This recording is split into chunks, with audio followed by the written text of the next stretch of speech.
Ce sont les anges gardiens de Sainte-Marine. Les frères Montfort installent des pontons, des mouillages et veillent à leur bon état tout au long de l'année dans de nombreux ports bretons et normands. On attaque l'entretien des chaînes de pontons avec le nettoyage et visite. Bon, donc on va accoster sur le ponton A, c'est le plus profond, donc on commence par là, quoi. À marée basse, les chaînes descendent jusqu'à une bonne vingtaine de mètres. Chaque année, Faune et Flore s'y accrochent. Laurent et Joanne viennent retirer le tout. Le métier est physique, pour ne pas dire bourrin.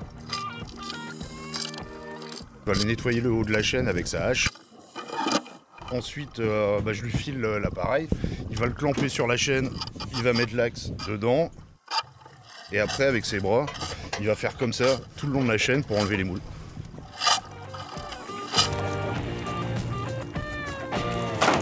Et la taille des moules.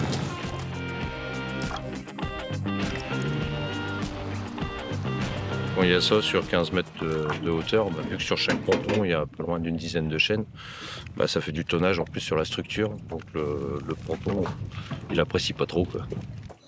Les frères ont appris le métier avec leur père. L'eau salée du port de Sainte-Marine coule dans leurs veines.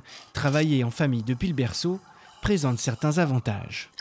Quand on travaille que tous les deux sur des chantiers, on se parle quasiment pas quand on est sur le bateau. Enfin, tout est automatique, quoi. Juste sur un regard ou un geste, on sait ce que l'autre a besoin et puis voilà, on a grandi ensemble. Tu fais un peu plus attention quand c'est ton frère. On sort du même ventre. Scaphandrier, c'est une profession rude. Dans le noir, dans des eaux froides et quelle que soit la saison. Mais apparemment, ça vaut le coup. De toute façon, on est tous les deux passionnés. Tranquille, on est au fond, personne nous fait chier.